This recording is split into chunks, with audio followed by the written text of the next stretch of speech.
Salut à tous, aujourd'hui nous poursuivons donc la réalisation d'une chanson par l'arrangement des claviers qui comprendront, vous allez le voir, le piano acoustique, le piano donc Rhodes électrique, mais également l'orgue et les synthés. Alors on voit ça tout de suite. Donc ce tuto est consacré aux claviers divers, mais ne prendra bien évidemment pas en compte tous les sons échantillonnés qui peuvent se rapprocher des sons réels existants ou au contraire les transformer dans la plupart des cas. Alors les claviers, c'est une très vaste famille qui va se diviser ici en deux catégories. Alors il y a les claviers traditionnels, c'est-à-dire les pianos acoustiques, piano électrique Rhodes qui a fait le bonheur des jazzmen dans les années 70, les orgues et également donc les clavecins. Et la deuxième catégorie va regrouper donc tous les synthétiseurs analogiques, numériques, enfin toute l'histoire des synthétiseurs donc telle qu'elle existe dans l'histoire de l'électronique et qui va donner lieu donc à une pléiade de sons très très divers et trop divers d'ailleurs pour les décrire ici entièrement. Alors en dehors du rôle harmonique, les claviers servent également à doubler par exemple des instruments pour les colorer, ou les renforcer, ou préciser leurs attaques, ou encore jouer en solo, ou donner l'impression donc de tenue, parce qu'évidemment la pédale sustain donne effectivement l'impression de tenue à l'ensemble de l'arrangement. Alors l'évolution des claviers et des synthétiseurs en particulier est probablement celle qui a le plus marqué la fin du XXe siècle par la création de sonorités pratiquement infinies. Donc on n'entrera pas dans cette description-là. Alors dans notre chanson donc, que l'on prend pour exemple ici, Tu étais là de Stéphane Elia, les claviers utilisés se divisent en 4 catégories. Il y a d'abord le Rhodes qui est ce piano électrique qui a été, donc on l'a déjà dit, propre au jazzman dans les années 70. Et le Rhodes est ici omniprésent, puisqu'il prend ici un rôle essentiellement harmonique, puisqu'il exécute donc les grilles harmoniques de chaque section de l'arrangement. Et il rentre dès le couplet, ici, on le voit dans l'exemple, et pour d'ailleurs toutes les autres sections. Il prend donc ici la forme d'accords principalement appuyés sur les premiers temps de chaque mesure et ponctués par des notes aiguës qui résonnent principalement à l'approche d'un changement de section entre un couplet, un refrain, etc. Alors on observe ici les 4 accords de ce premier exemple donc du Rhodes dans les couplets. On va le jouer ici au piano puis l'écouter au Rhodes ensuite.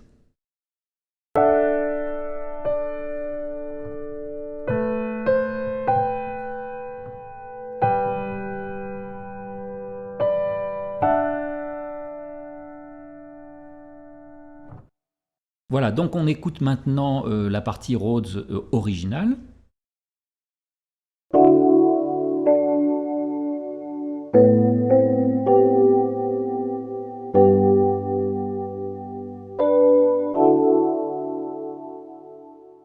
Alors on va faire quelques remarques sur cette première partie.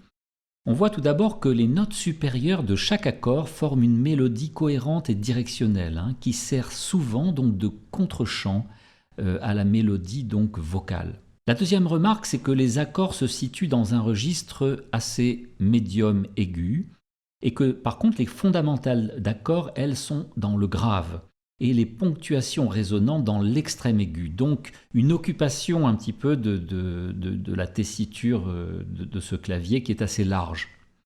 La troisième remarque, c'est que les mouvements de ces accords procèdent souvent par des intervalles assez conjoints ou par des notes communes entre les accords. Alors voyons maintenant le deuxième clavier utilisé dans la chanson Tu étais là. Il s'agit de l'orgue. C'est plutôt un orgue ici de type Hammond, donc très célèbre aussi, une marque d'orgue assez moderne, qui n'apparaît ici qu'à partir du deuxième couplet, sous forme d'arpège essentiellement rythmique et détaché, avec une couleur assez fortement blues, prononcée blues, et qui fait à peu près ce type de rythmique.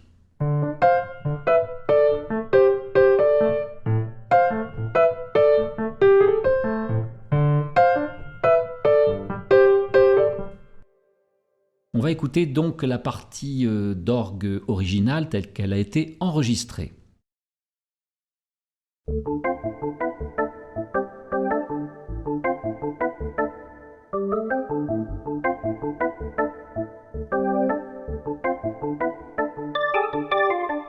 Alors après un glissé, on le voit dans l'exemple suivant, il va prendre dans les refrains un aspect essentiellement mélodique qui va créer en fait dans l'aigu un contre-champ à la voix chantée.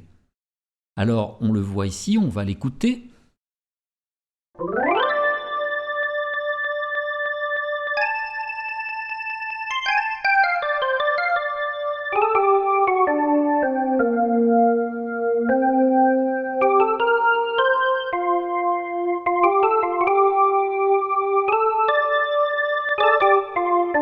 Il faut attendre donc le break pour que l'orgue prenne un rôle harmonique d'accords tenus de 4 temps placés sur les premiers temps de chaque mesure. Donc à la ronde, on le voit ici dans cet nouvel exemple. Alors voici les harmonies jouées ici.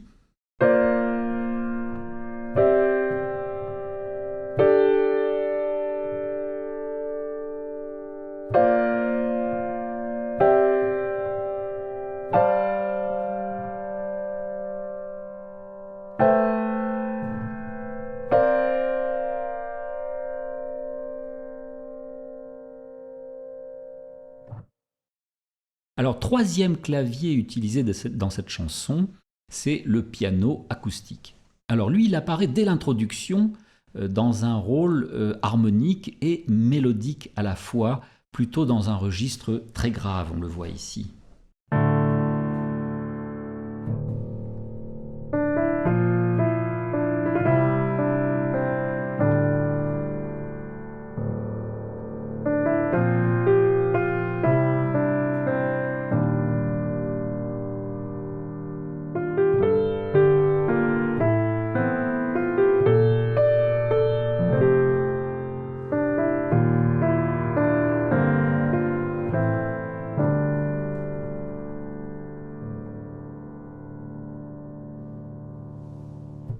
Ensuite, avec une sonorité un peu plus agressive, telle qu'on peut le trouver plutôt dans des titres de dance music, le piano va intervenir principalement dans les refrains, avec un rôle harmonique et très rythmique à la fois, qui va procurer au refrain donc une dynamique syncopée un petit peu particulière, un petit peu dans ce style-là.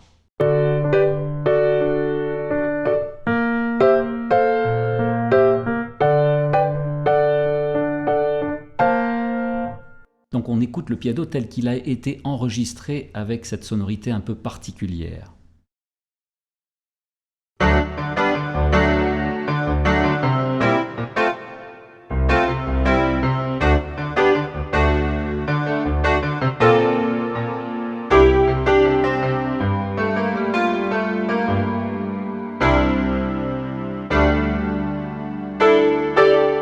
Alors on va faire quelques remarques sur cette partie de piano un peu rythmique, c'est que les accords sont pour la majorité sous forme de triade, à 3 sons donc, accords sous forme fondamentale, mais plus particulièrement ici sous forme de renversement, on le voit ici à la main droite du piano, qui alterne donc avec des basses plus percussives à la main gauche et plus syncopées.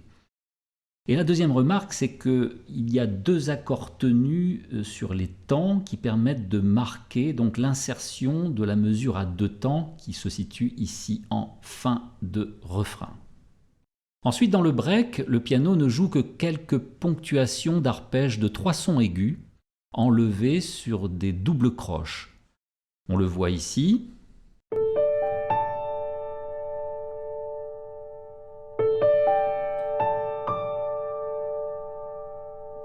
Voilà, on écoute donc le son original tel qu'il a été enregistré maintenant.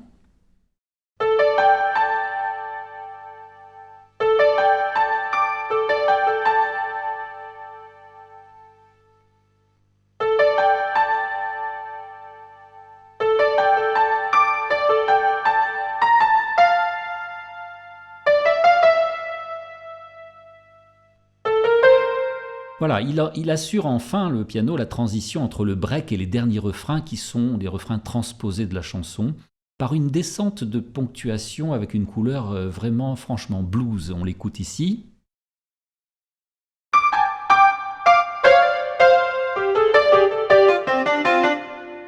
Enfin, quatrième clavier utilisé, il s'agit d'un synthétiseur ici de type synthèse LA qui était sorti à peu près dans les années 90. et qui n'intervient que dans les refrains, par des ponctuations résonantes aiguës de 3 sons, enlevées des temps 3 dans les mesures ici 1 et 4. Donc de cette façon,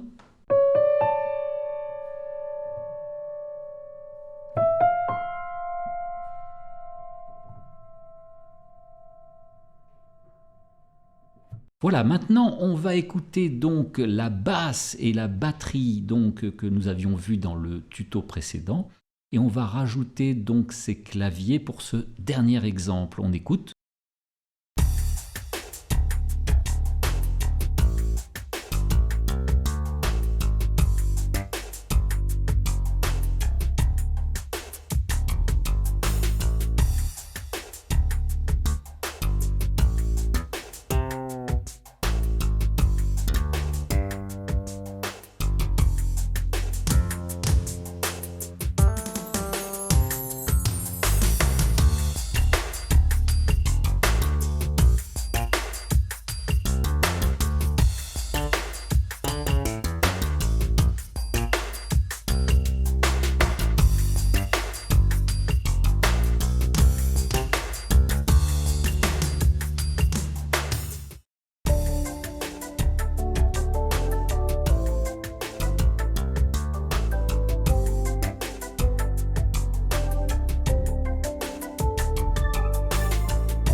Voilà, si vous appréciez nos tutoriels sur la création de chansons et si le sujet vous passionne, vous avez la possibilité de poursuivre ce cours donc de façon complète par l'arrangement des guitares, des chœurs, des bois, des cordes, l'enregistrement, le mixage ou encore la production, la distribution, la promotion, l'édition d'une chanson, grâce à ce petit ouvrage que j'ai spécialement conçu pour vous et qui existe sous forme de téléchargement, MP3 PDF ou bien de bouquins avec CD. C'est sur le shop.musiclassroom.com, le lien est dans la description donc, de la vidéo.